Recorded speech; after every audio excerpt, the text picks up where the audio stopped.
Setelah libur lebaran yang panjang, jadi saya dan tim dari IDX Channel juga mengucapkan minal aizin wal faizin.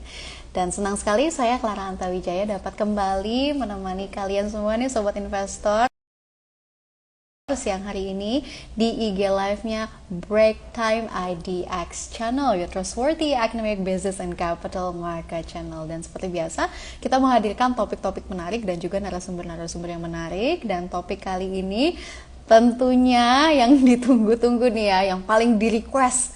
Kita akan membahas terkait dengan Gojek Tokopedia merger jadi GoTo. Apa kabar IPO? Nah, sebelum kita membahas lebih jauh ya terkait dengan rencana IPO dan juga merger dari Gojek dan Tokopedia ini, kita bahas dulu indeks harga saham gabungan di pagi hari ini ya.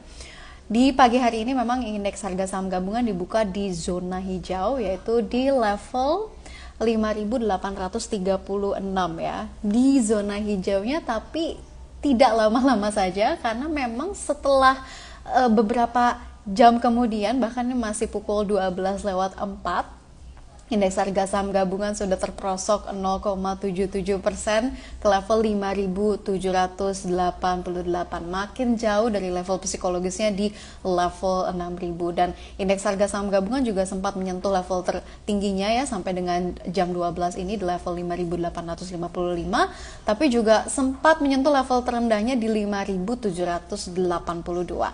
Dan juga terukur dari jam 12 ini ada 310 saham yang mengalami pergerakan melemah dan juga ada 160 saham yang bergerak menguat, sedangkan sisanya 146 saham bergerak secara stagnan. Begitulah kira-kira tentang indeks harga saham gabungan pada hari ini sampai dengan jam 12 ini ya Sobat Investor. Dan tentunya banyak sekali berita terkait dengan emiten-emiten lainnya, Anda bisa update di IDX Channel. Tapi kalau di IG Live kali ini kita akan bahas terkait dengan merger antara Gojek dan Tokopedia, yang seperti yang kita tahu ya, Gojek dan Tokopedia baru saja melahirkan GoTo Group ya. Ini merupakan merger antara dua dekakorn ini, Gojek dan Tokopedia. Dan diperkirakan, masih perkiraan saja sih, tapi memang valuasinya ini luar biasa besar ya, karena valuasi dari Gojek dan Tokopedia dalam GoTo Group ini diperkirakan mencapai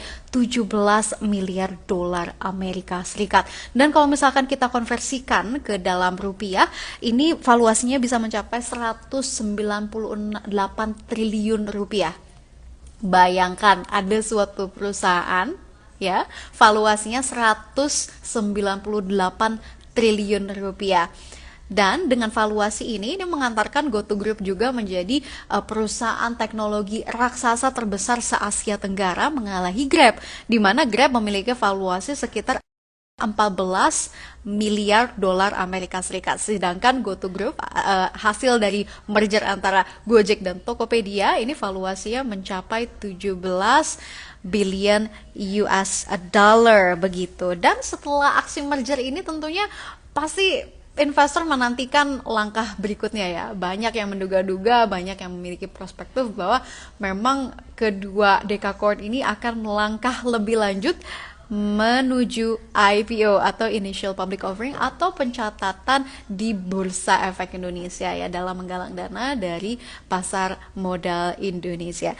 Jadi memang banyak yang berspekulasi ini ya dengan adanya GoTo sebagai emiten baru nanti di Bursa Efek Indonesia, walaupun masih belum ada konfirmasi dari kedua belah pihak maupun juga Bursa Efek Indonesianya. Tapi melansir dari data dari Bursa Efek Indonesia, jadi memang Bursa Efek Indonesia ini memiliki statement bahwa sekarang ini sedang intensif untuk melakukan pendekatan dengan unicorn dan dekakorn untuk melantai di Bursa Efek Indonesia. Dan untuk unicorn dan dekakornnya memang tidak disebutkan secara spesifik itu siapa, apakah Tokopedia, apakah Bukalapak, atau Traveloka ataupun yang lain-lain, masih belum tahu. Tapi memang statement dari Bursa Efek Indonesia sedang menjajaki pendekatan secara insentif kepada perusahaan-perusahaan dekakorn dan juga unicorn yang ada di Indonesia untuk melantai di Bursa Efek Indonesia. Dan kalau misalkan GoTo ini akhirnya IPO di Bursa Efek Indonesia dengan valuasi tadi 198 triliun rupiah. GoTo Group ini akan menjadi perusahaan dengan market cap terbesar di Indonesia, masuk ke dalam 7 perusahaan market cap terbesar di Indonesia. Pertanyaan selanjutnya, emang siapa sih yang menjadi perusahaan terbesar dengan market cap terbesar di Indonesia? Ada Bank Sentral Asia dengan valuasi 798 triliun rupiah. Dan juga selanjutnya ada perusahaan dengan valuasi atau market cap terbesar juga. Ini ada Bank Rakyat Indonesia dengan market cap sebesar 492 triliun rupiah. Dan juga ada Telkom Indonesia senilai 315,02 triliun rupiah. Ini sangat menarik sekali untuk diperbincangkan.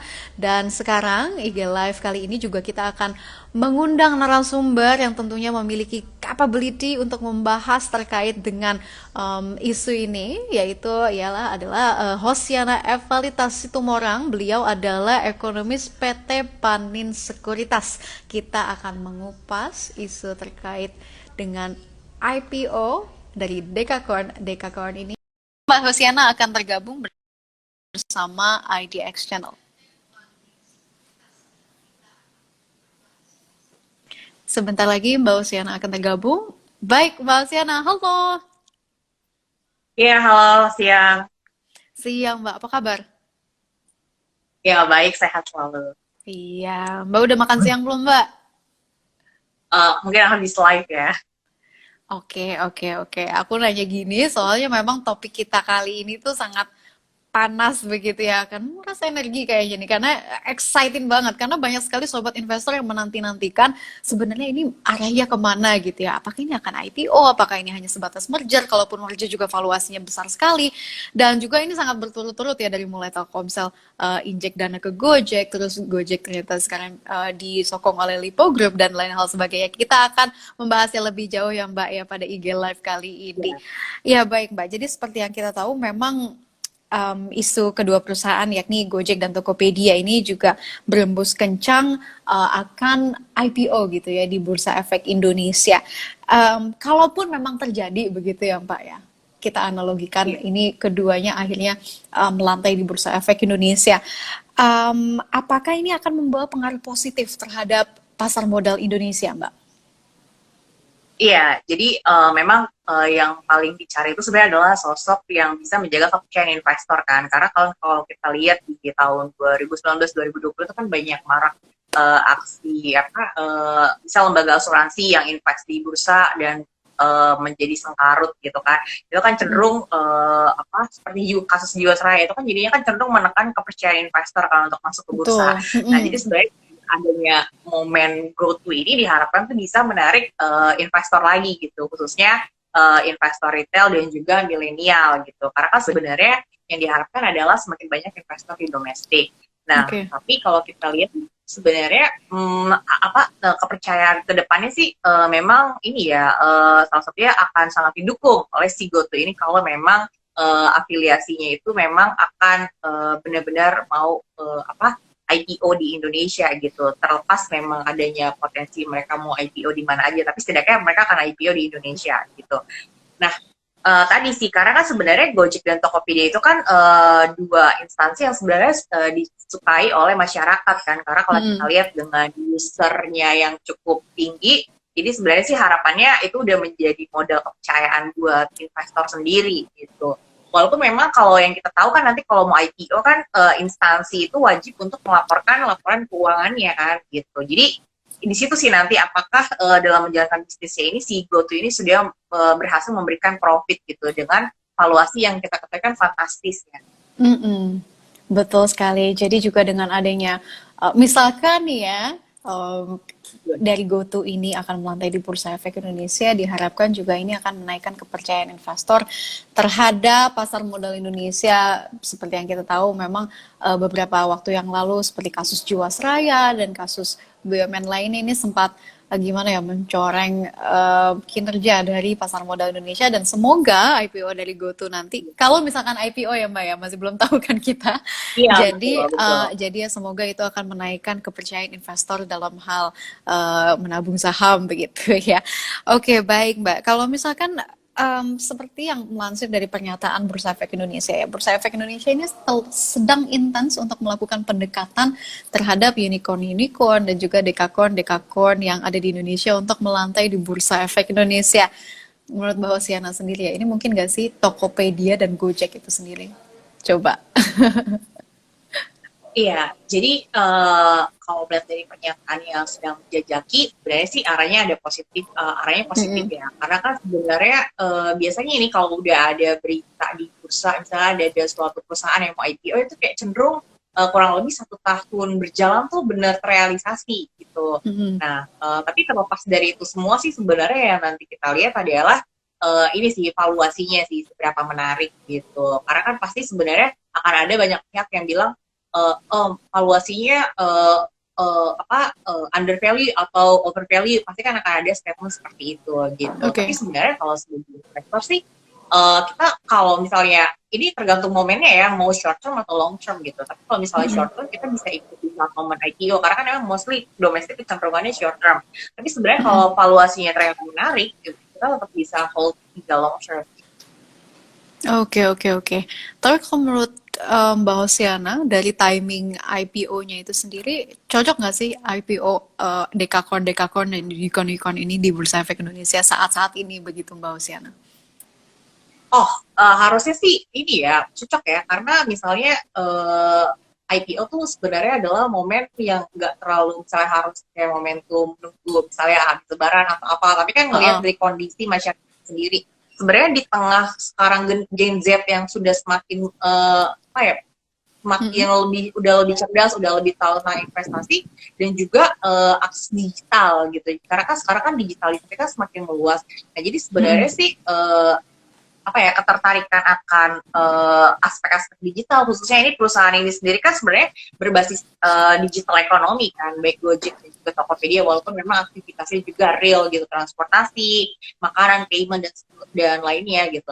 Tapi sebenarnya ini momentumnya pasti, yaitu dalam rangka kalau kita lihat adalah memberikan kepercayaan juga nih untuk bahwa digital ekonomi di Indonesia tuh nggak hanya sekedar startup aja, tapi juga bisa masuk ke ranah IPO hingga menjadi sebuah perusahaan publik. Iya betul sekali ya Mbak ya. Oh iya juga buat sobat investor mau mengingatkan lagi kalau misalkan memang IG Live kali ini merupakan IG Live interaktif. Jadi kalau misalkan sobat investor mau bertanya terkait dengan go to IPO ataupun merger ataupun apapun itu bisa langsung tanyakan. Nanti pihak dari IDXchannel akan screening jawab pertanyaannya. Nanti kita akan diskusi lebih lanjut lagi dengan Mbak Hosiana. Mbak Hosiana nggak apa-apa ya nanti kalau misalkan banyak sobat investor nih nanya-nanya ke kita gitu ya Mbak ya. Ya, Iya oke, baik, ya. heeh. Mbak Hosiana, seperti yang kita lihat juga nih ya, kalau misalkan em, kita lihat nih, ini kan masih sebatas isu ya untuk IPO, entah itu Gojeknya ke Tokopedia kahnya, atau mungkin mergernya yaitu GoTo-nya akan IPO, tapi ini masih sebatas isu. Apakah ini waktu yang tepat untuk sobat investor gitu ya, untuk mulai menabung dari sekarang gitu ya, mengumpulkan kapital untuk nantinya injek, tapi apakah lebih baik sobat investor sekarang kalau misalkan ada kapital belanja saham yang lain dulu aja gitu ya. Mungkin kalau misalkan kita lihat indeks harga saham gabungan lagi terkoreksi nih, mungkin waktunya yang baik untuk chip in begitu ya. Tapi di sisi lain juga ini mau ada IPO yang sangat menarik gitu, unicorn dan dekakorn. Menurut Mbak Hosiana sendiri, sobat investor sikapnya harus bagaimana? Ya, ya, jadi sebenarnya kalau saya ya kalau misalnya menjadi seorang investor dan juga melihat kaidah yang harusnya sebagaimana, sebenarnya memang yang pertama adalah melihat momentum dan juga menyesuaikannya dengan tujuan dan alokasi anggaran gitu. Karena kan sebenarnya investasi itu yang baik adalah kalau kita pakai uang yang emang nggak terlalu harus buru-buru kita butuhkan gitu. Tapi tetap dengan tujuan adalah ingin memaksimalkan return kita gitu kan. Kenapa Mm-mm. kita masuk ke bursa? Nah, jadi di tengah momentum yang sekarang sebenarnya kan ketidakpastian Mm-mm. itu masih cukup tinggi. Jadi memang kita harus, tapi walaupun ketidakpastian cukup tinggi, tapi kita lihat momentum reopening ekonomi itu cepat gitu. Misalnya Oh, inflasi aja di US udah langsung overshooting ke 4,2 ya, sedangkan The Fed di bulan Maret itu memperkirakan hanya di 2,2 betul gitu. banget, Mbak. Nah, Mm-mm. tapi dalam 2 bulan tuh ternyata bisa overshooting gitu, dan juga kalau kita berkaca dari krisis sebelumnya, stimulus saat itu tuh sangat besar gitu. Nah berarti kan sebenarnya prospek pemulihan itu cukup tinggi juga. Jadi maksudnya ini gambaran antara ketidakpastian dan prospeknya. Jadi sama-sama dua kutub yang cukup cukup apa ya cukup kuat gitu. Nah jadi sebagai seorang investor ya harus bisa menyesuaikan ke kondisi itu gitu. Jadi kalau kami dari tim riset Tanin itu melihatnya untuk yang menangkap momentum pemulihan ekonomi itu sebenarnya kita better pilihnya ke saham-saham yang small cap. Karena small cap ini cenderung in terms of growth harga dan risk-nya dia bisa lebih tinggi gitu. Kalau kita lihat kan saham-saham small cap seperti ISSP, MLPL sendiri, atau misalnya kayak Bang Arto, itu kan sebenarnya dia langsung valuasinya itu melesat di dalam waktu 1 tahun ini kan, itu termasuk yang saham-saham yang small cap. Sedangkan itu jadi gini, small cap itu ditujukan untuk menangkap momentum pemulihan ekonomi gitu. Sedangkan kalau untuk yang menghadapi ketidakpastian, kita lebih bisa pilih saham yang growth defensif gitu. Jadi dia tetap bisa stabil growth-nya dalam menghadapi ketidakpastian gitu. Karena kan sebenarnya keberhasilan dari vaksinasi dan juga kelancaran dan juga penanganan COVID-19 di tengah masih banyaknya jumlah kasus yang meningkat di sebagian negara dan varian baru gitu kan juga bikin uncertain. Nah, jadi sebenarnya kita masih tetap bisa untuk mulai perlahan akumulasi itu ke saham-saham blue chip gitu. Yang lebih defensif. Oke. Jadi itu tergantung dengan appetite dari investornya sendiri begitu ya. Tapi kalau menurut Mbak Hosiana sendiri, dari tadi kan Mbak Hosiana bilang terkait dengan second liner begitu ya. Sekarang kan memang indeks harga saham gabungan sedang mengalami koreksi, bahkan untuk mencapai level psikologis, let's say 6.000 yang biasanya gampang gitu ya, di level 6.000 sekarang sangat susah sekali. Bahkan tadi terakhir juga di jam 12.10 indeks ada di 5.700. Apakah ini saat yang tepat untuk sobat investor begitu ya, untuk chip in ke saham-saham second liner? Ya, jadi sebenarnya ya kalau kita lihat dari historical dan pola IHSG sepanjang tahun ya, kalau kita lihat ke beberapa tahun sebelumnya, memang di periode masuk kuartal 2 akhir 3 pertengahan tahun ya, dan nanti ke awal kuartal 3, memang transaksi dan arah transaksi nggak terlalu ramai dan juga arah bursa, arah IHSG itu nggak yang langsung gitu. Jadi kayak kecenderungannya justru di momen ini emang IHSG ada kecenderungan untuk dia rehat gitu. Karena setelah momentum window dressing di kuartal 3 akhir, kita masuk ke awal tahun kan, Januari effect hingga akhir Februari. Jadi ini momentum memang IHSG masih rally gitu. Jadi memang untuk investor yang mungkin ya lebih nyangkut atau mungkin lagi nggak bagus, itu sebenarnya kalau emang nggak terlalu butuh sih better di hold dulu aja gitu. Karena nanti sayang dengan momentum pemulihan ke depannya gitu. Karena tadi udah di-mention, indikator pemulihan ekonomi baik di domestik dan global tuh sangat kuat gitu. Jadi sayang banget kan kalau nanti di kuartal 3 akhir menjelang window dressing dan awal tahun naik lagi gitu ya. Oke. Iya. Baik Bu Hosiana. Jadi kalau misalkan nih sobat-sobat investor yang lagi menggantung gitu ya sahamnya ya, jangan di cut loss dulu, siapa tahu nanti di kuartal ketiga justru naik lagi begitu ya. Karena memang kalau misalkan kita sedih melihat indeks harga saham gabungan selalu warnanya merah begitu ya. Tapi juga kita harus mengingat bahwa memang dari mulai kuartal 3 begitu ya, tadi kata Mbak Hosiana sampai dengan awal first quarter ini memang hijau terus dan menunjukkan rally yang luar biasa. Seperti yang kita tahu Mbak Hosiana, waktu kemarin saja di Maret 2020 indeks harga saham kan sempat menyentuh level terendahnya di 3.900-an. Tapi sekarang sudah berada di 5.700-an ya, kita we should be grateful about that gitu ya, walaupun level psikologisnya di 6.000 tidak tembus lagi sekarang, tapi memang perjalanan dari 3.900 sampai dengan 5.700 it's a great leap begitu ya Mbak Hosiana. Oke, Mbak Hosiana, ini ada pertanyaan dari sobat investor, mari kita cermati dulu ya bersama-sama ya. Dari Mbak Nana Handoko. Gojek, Tokopedia merger jadi GoTo. Saham pendukung apa yang terpengaruh? Terima kasih. Gimana Mbak Hosiana? Ini terkait dengan saham pendukung dari Gojek dan Tokopedia itu sendiri.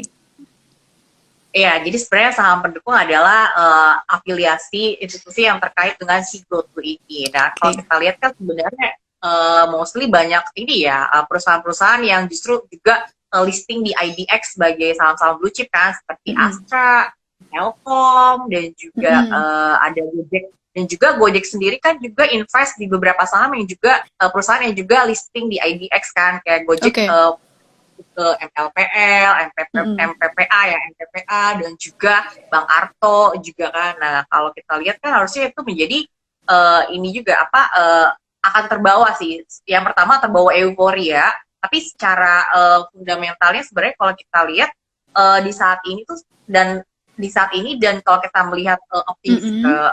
tahun yang akan datang harusnya itu positif ya semuanya ya. Maksudnya akan punya kinerja yang lebih baik lagi gitu. Karena kalau kita lihat kan seperti Astra, Telkom itu kan sebenarnya belum balik ke harga dia sebelum pandemi gitu. Uh-uh. Sedangkan kalau di saat ini memang kinerjanya juga memang mostly kalau kayak untuk Astra kan belum yang 100% pulih, tapi dengan adanya PPNBM dan untuk barang untuk kendaraan otomotif, penjualan mobil naik dan juga ekonomi digital akhirnya Telkom juga naik. Jadi maksudnya terlepas dari momen GoTo sendiri sebenarnya secara fundamental perusahaan yang terkait dengan GoTo ini sendiri itu punya prospek yang baik yang cerah juga gitu untuk ke depan.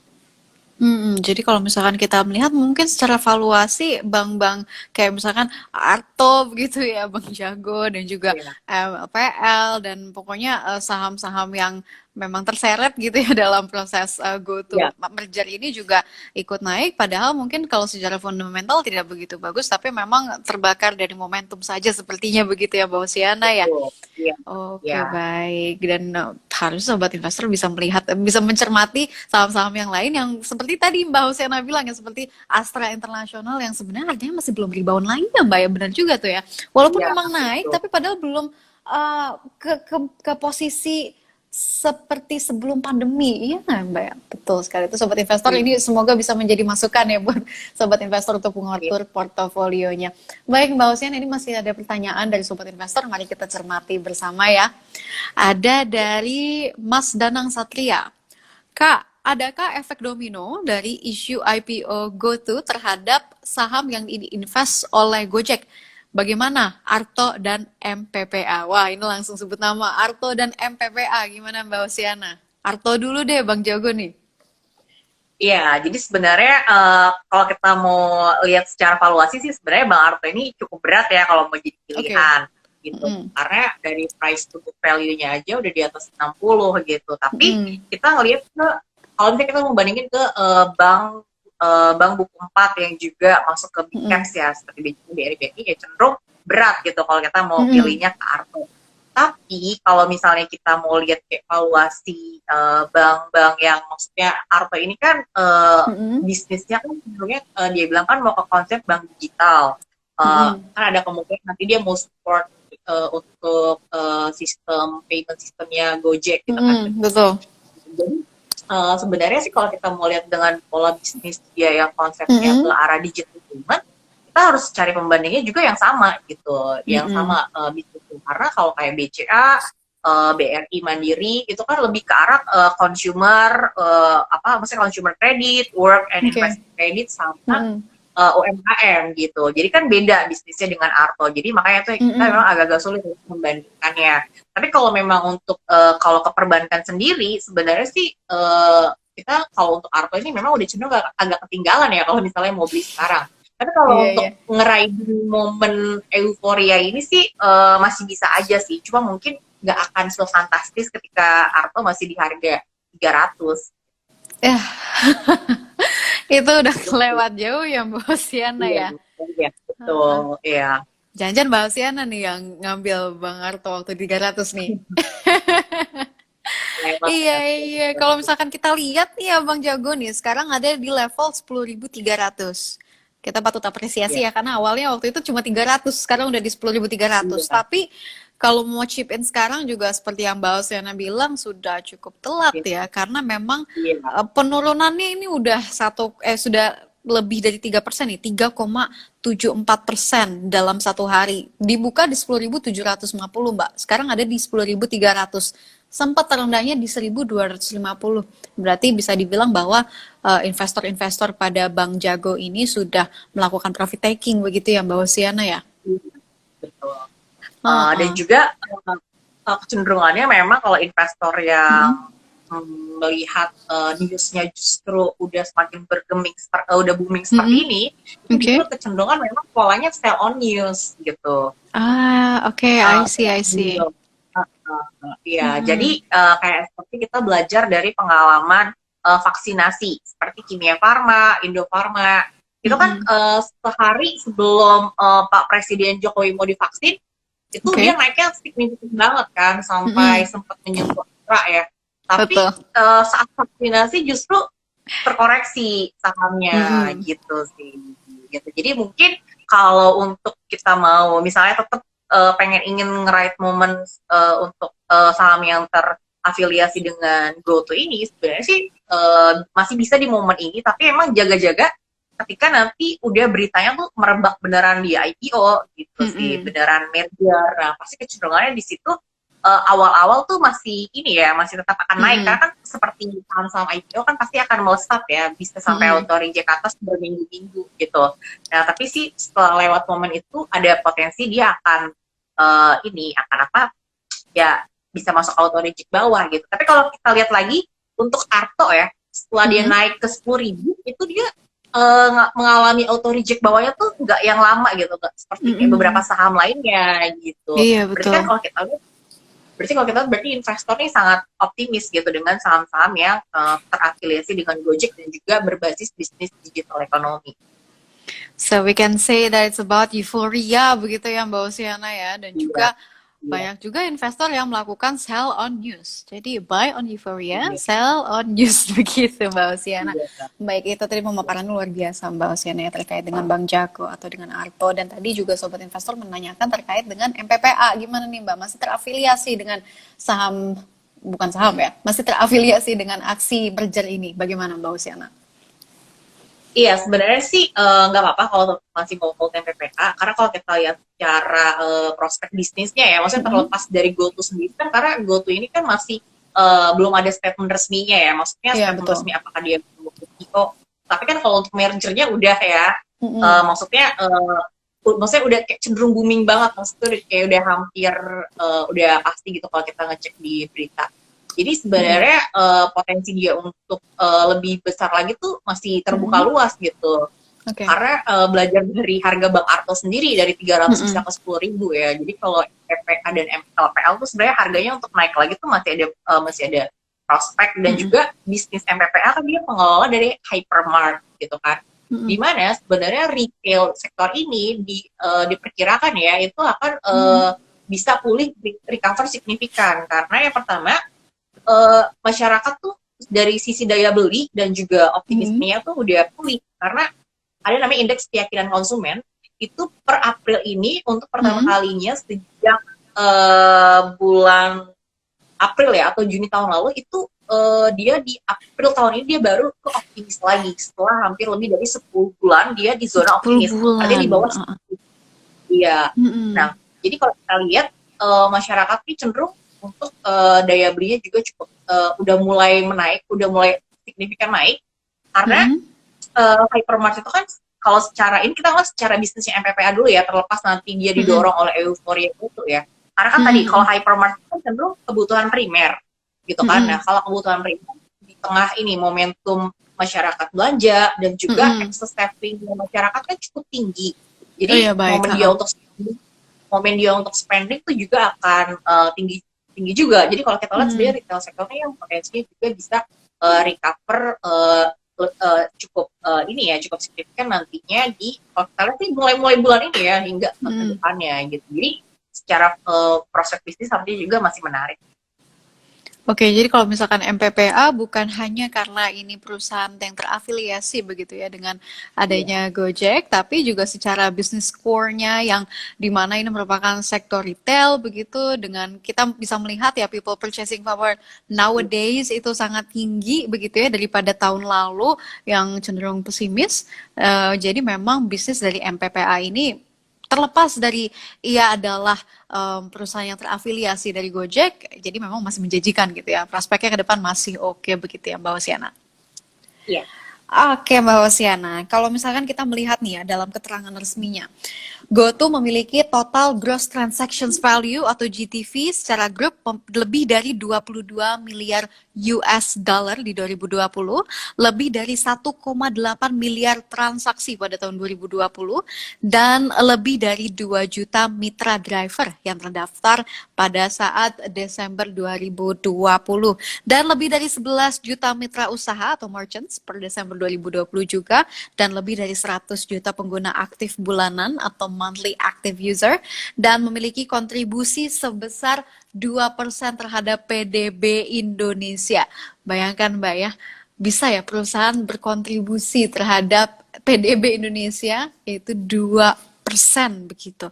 Ini sebenarnya apa artinya Mbak? Mungkin Mbak Hosiana bisa menerjemahkan terkait dengan aset-aset yang dimiliki ini, Mbak. Bagaimana?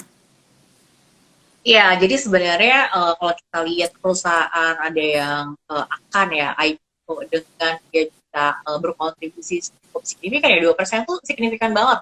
Karena walaupun emang kita bandingin kalau ke penyusun utama PDB ekonomi Indonesia itu kan yang pertama adalah sektor konsumsi.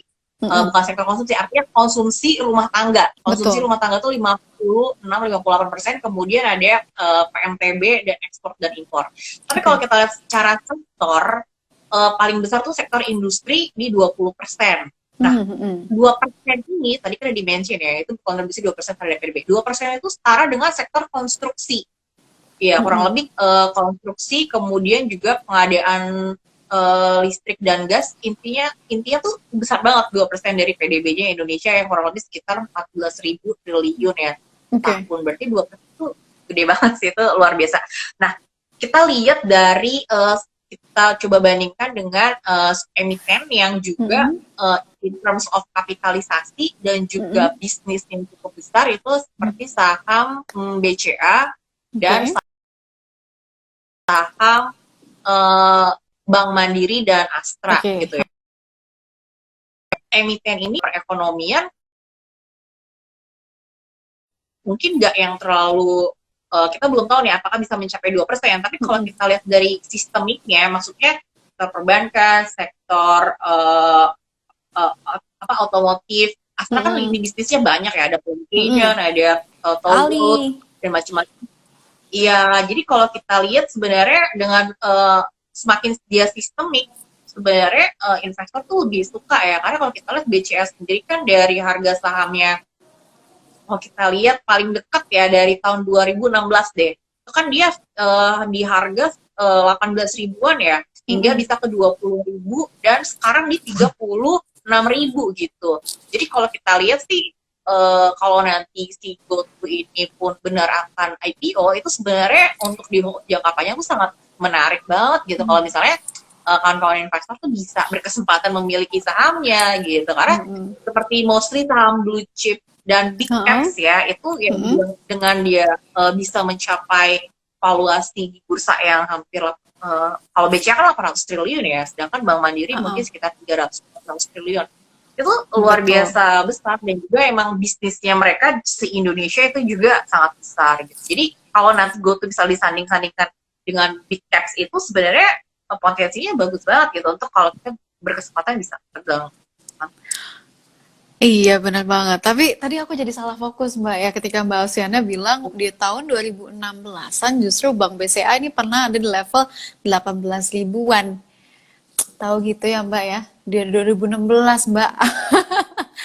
Sebanyak-banyaknya, koleksi sebanyak-banyaknya sobat-sobat investor yang di tahun 2016 nih yang beli BCA di harga 18.000 dan sekarang udah di 31.000 begitu ya Mbak ya, luar biasa.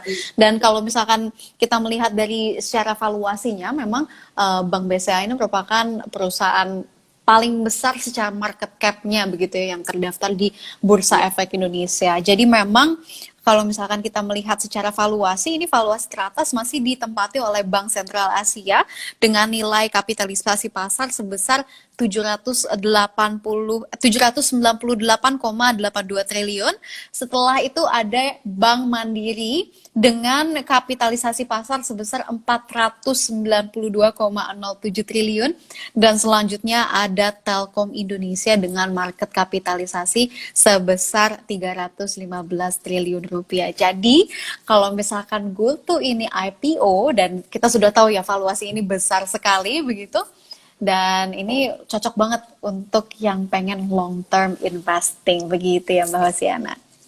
Iya. Oke Mbak Hosiana, ini ada pertanyaan lagi dari Sobat Investor.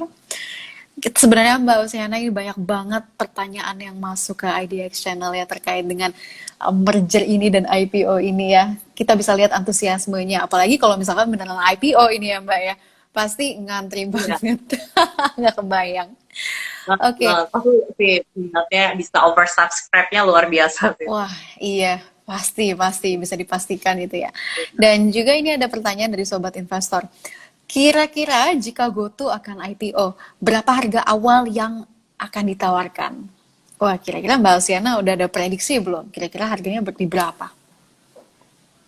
Iya sih, sebenarnya sih saya pribadi nih belum yang yakin dia akan tahu harganya berapa ya, karena kalau untuk menentuin harganya berapa sih harus lihat earning valuasinya berapa gitu. Tapi kalau misalnya pendekatannya dulu deh, pendekatan kita ngelihat dari saham yang IPO dengan valuasi perusahaan yang besar ya, itu tuh kemungkinan memang harusnya sih kemungkinan ini dia untuk IPO mungkin di atas harga 2.000-3.000 rupiah gitu untuk IPO. Jadi kayak agak nggak mungkin kalau si GoTo ini untuk IPO mau pasang harga di bawah 1.000 rupiah, misalnya 200-300, kayaknya agak nggak mungkin gitu. Jadi kemungkinan memang 2.000 atau 3.000 rupiah itu pun mungkin masih tetap akan subscribe sih. Oke. Jadi memang perkiraannya nggak mungkin di bawah 1.000 gitu ya, 500 atau 600. Jadi mungkin perkiraannya 3.000-an begitu ya kali ya Mbak Hosiana. Oke. Oke, kalau kayak begitu Mbak Hosiana, ini masih ada pertanyaan lagi. Jika keduanya ini masuk ke Bursa Efek Indonesia ya, Gojek dan juga Tokopedia, misalkan IPO di Bursa Efek Indonesia, dan ini pasti akan masuk ke indeks IDX Tekno atau indeks saham perusahaan teknologi. Kalau misalkan kita melihat dari sektornya nih Mbak ya, sektor teknologi gitu di Bursa Efek Indonesia, seberapa menarik sebenarnya sektor ini dibandingkan sektor lainnya Mbak? Iya, jadi sebenarnya menariknya adalah kalau memang benar-benar nanti digital ekonomi ini ekspansifnya signifikan gitu. Karena kalau kita lihat dari perbankan itu emang signifikan banget Mbak. Jadi kalau kita bandingkan transaksi secara year on year-nya itu bisa tumbuh 40% lebih. Bahkan ada yang ketika awal-awal tahun 2001 kemarin di Januari Februari, kalau kita baca laporannya Bank Indonesia, untuk kayak transaksinya itu bisa tumbuh 40%, bahkan ada yang di sentra beberapa transaksi itu sampai di atas 100% gitu. Nah, tapi kalau kita bandingkan percentage secara year on year, tapi kita harus lihat secara nominal transaksinya berapa triliun gitu kan. Nah, itu ada yang sampai menyentuh 3.000 triliun gitu. Jadi sebenarnya kalau kita lihat dari pertumbuhan dan juga transaksi yang meningkat, ini berarti harusnya sih untuk prospek dari IDX Technology ini menarik ya, karena kan disupport dari perbankan dan juga maksudnya kebutuhan masyarakat yang meningkat, dan juga kalau kita lihat tantangannya adalah nanti historical dari laba perusahaan itu sendiri, karena kan pasti kan mau IPO nanti kan mereka harus bikin publish laporan keuangannya gitu. Dan kalau kita lihat historicalnya itu dia stabil untuk laba bersih yang didapatkan, dan karena prospek ekonomi digitalnya itu sangat luas gitu, maksudnya sangat bagus. Tapi kita mau lihat gimana kinerja perusahaannya sendiri gitu, jadi fundamental ke perusahaannya. Tapi kalau kita perhatiin beberapa yang IPO dari akhir tahun 2020 hingga awal tahun ini, sebenarnya banyak juga IDX teknologi kan. Ada beberapa saham yang justru laba bersihnya itu sangat meningkat signifikan di sejak tahun 2019 ke 2020, dan bisa dibayangkan kalau 2020 dia udah signifikan laba bersih dan fundamental lainnya, berarti nanti 2021-2022 ada potensi yang lebih baik. Oke, jadi memang kembali lagi ke fundamental dari perusahaan-perusahaan yang ada begitu ya. Tapi kalau Ya, misalkan kita lihat nih Mbak Luciana, dari ya, sektor teknologi di Bursa Efek Indonesia, kita bandingkan dengan Wall Street begitu ya. Sektor-sektor teknologi ini oke. memiliki pengaruh yang sangat banyak terhadap indeks di sana begitu. Kira-kira Ya. kalau misalkan kita bandingkan dengan Indonesia ya, kapan Indonesia akan memiliki dari sektor teknologinya ini akan sepadan begitu dengan Wall Street yang memiliki sektor teknologinya begitu, Mbak? Masih jauh Mungkin itu kan? tantangannya masih jauh karena kalau kita bandingin seperti teknologi di US itu kan ada Microsoft. Nah, sedangkan dia itu Mm-mm. kan udah supplier dari Mm-mm. si Microsoft-nya sedunia gitu. Iya Sedangkan sih, kalau kayak di betul ya. Indonesia, iya, in terms of playing field dan level Mm-mm. pangsa pasarnya masih cukup jauh sih, Mbak. Jadi masih cukup berat lah untuk kayak saingin kayak Wall Street. Tapi untuk arah Mm-mm. ke sananya itu nggak kalah sebenarnya kalau misalnya nanti si startup yang tumbuh di Indonesia ini bisa merambah pasarnya ke Asia Tenggara gitu. Oke. Jadi kan at least atau bisa ke luas lagi pasar Asia gitu. Karena kan Mm-mm. sebenarnya apa ya, powerhouse ekonomi global itu kan di Asia dan juga Betul, Asia Tenggara setuju. utamanya gitu. Iya, Jadi walaupun prospek ke depan uh-uh. masih ada.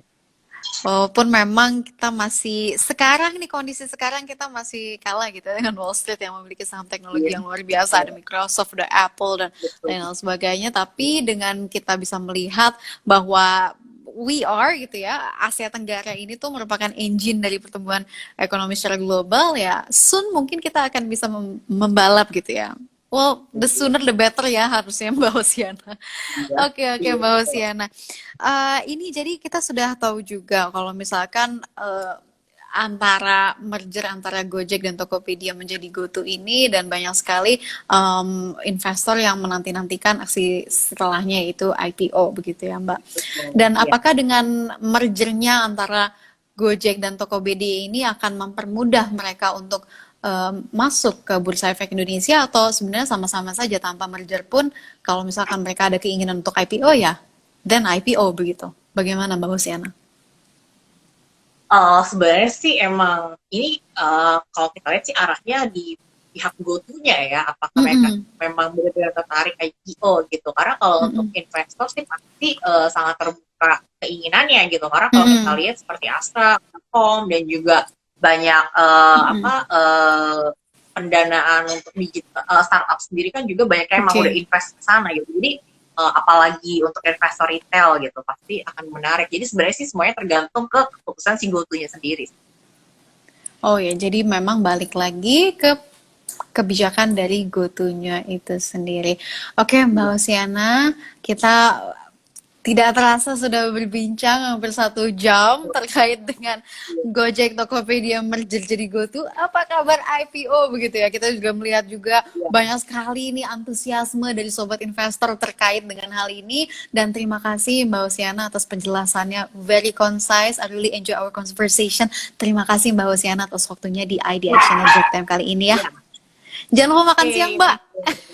iya, iya, thank you. Ya. Ya, mari Oke. Mbak. Ya.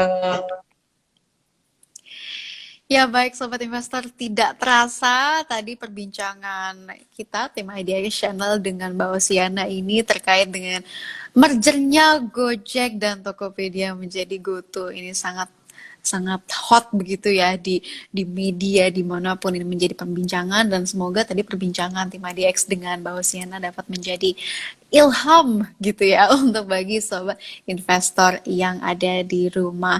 Dan juga jangan lupa untuk melihat dan menyaksikan berita-berita lain yang lebih up to date lagi di IDX Channel TV dan juga sosmed dari IDX Channel. Bisa dimulai dari Instagramnya di IDX_channel.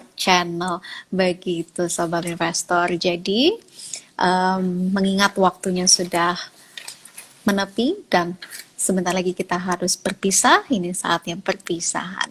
Kalau begitu, saya Clara Antawijaya pamit undur diri. Sampai jumpa.